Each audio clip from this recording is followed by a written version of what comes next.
Even before this latest indictment, Donald Trump was reveling in the controversy. One could end up going to prison. One just might be president. How did America get here that a man now charged with conspiracy to defraud the country is still on track to be the Republican candidate for the highest office? He really has reshaped the Republican Party to be much more of a populist, a little bit more grievance-based party than it had been. Folks who sort of buy into what Donald Trump is saying about the elites and the establishment are out to get us, they're trying to suppress us, we need to take this country back. This feels like very much a part of the same thing, where they see the Department of Justice through that lens. It did feel like January the 6th might change all of that. That dark day seemed like the end of Trump and his hold on the Republican Party. All I can say is count me out. Enough is enough. We will not be kept out of this chamber by thugs, mobs, or threats. And yet within weeks, the party fell back into line, with the overwhelming majority voting against his impeachment for the January 6th riot. A vote to impeach would further divide this nation. A vote to impeach will further fan the flames of partisan division. Why did they back down? Because they know that even if they might dislike Trump, campaigning against him carries a huge risk, because these Republican voters are still firmly behind him. Take former Congresswoman Liz Cheney. She was the senior Republican and one of only two who took part in the January 6th commission that investigated the riot. I say this to my Republican colleagues who are defending the indefensible. There will come a day when Donald Trump is gone, but your dishonor will remain. But she paid the price and lost her seat in Congress.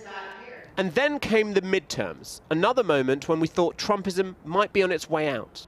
Democrats will keep control of the United States Senate. Trump-supporting election-denying candidates lost key seats across the country, and the party was once again questioning whether the former president could actually get them back into power.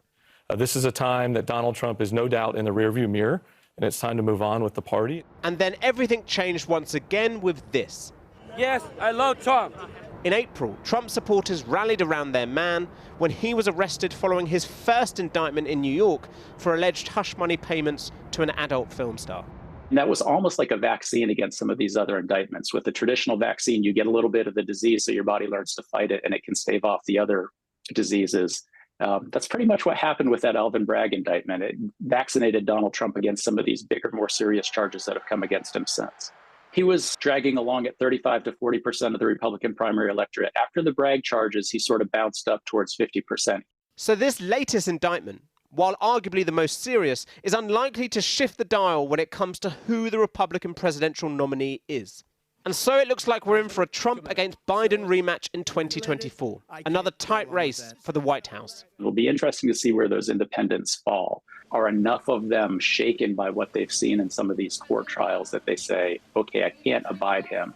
But I don't know that it has much more than a percentage point change overall nationally if he is convicted, which is a remarkable thing to say, but I think that's where the electorate is right now, given the polarization.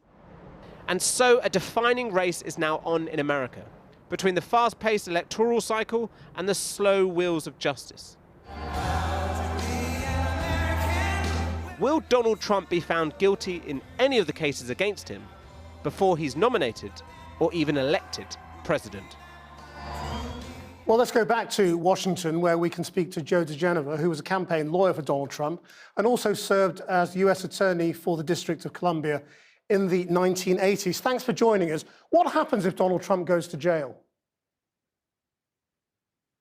Well, that would depend on whether or not he's president of the United States when he goes to jail.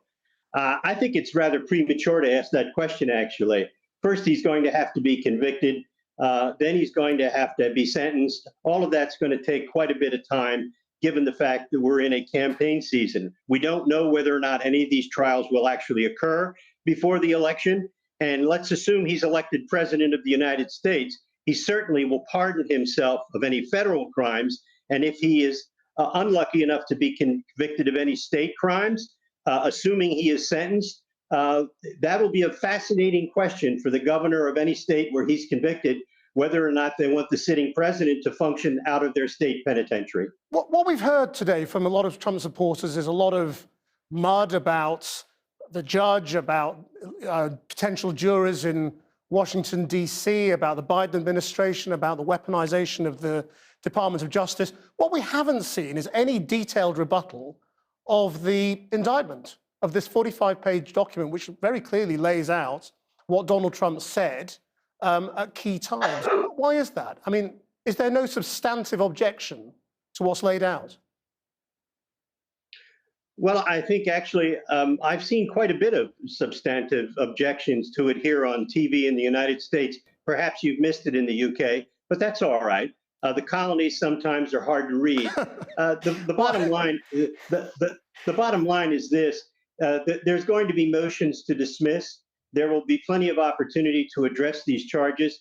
I think it's pretty clear from people like myself and Alan Dershowitz, with whom I've been appearing in the United States on television, that these are highly unusual charges. They're actually unprecedented. The use of these statutes has never been used this way before. Is there anything specific? Most scholars believe that this is an attack on free speech, that the political statements the president made during all of these things about his belief in whether or not he won the election are clearly covered by the First Amendment. Now, we have a written constitution, which of course you all don't in Britain. And so we have quite a bit of law on the First Amendment, and most of it is about political speech. So most scholars at this point believe that the indictment that was returned yesterday is fatally flawed constitutionally. But we'll have a chance to see that play out in our estimable courts. But does free speech allow you to lie? Yes, it does. Of course it does, particularly in politics. And in fact, the Supreme Court has said that on a number of occasions, that the truth or veracity of statements made in the political scrums are irrelevant. That is for the people to decide what is true and what isn't. And that's why a lot of people believe that these indictments are a poor substitute for an election, and that the Democrats may have overreached and have actually helped the president. And if the prosecutor in Georgia decides to indict Trump, to make it indictment number 4, that may be enough to put him over the top. There's a sense in the country that the Democrats are trying to do by the criminal process what they cannot do at the ballot box. I don't know whether that's true or not, but that's a growing sentiment in the country. I mean, the thing is, though, I mean, it is not officials or the Biden administration or even Jack Smith who have actually brought this indictment. It's a grand jury, isn't it? It's a group of American citizens doing their duty, who are looking at evidence and deciding he needs to be charged. I mean, are they political operatives or what? Perhaps you are unfamiliar with the United States' famous saying that a prosecutor can get a grand jury to indict a ham sandwich. The bottom line is this: grand juries do what prosecutors want them to do. Make no mistake about it, this is not some angelic decision made by the grand jury. They did what Mr. Smith asked them to do, and that's fine. That's our process. That's the way it works. The Democrats are in charge. They're using the criminal justice system as a cudgel against the leading opponent of the other party in the presidential campaign.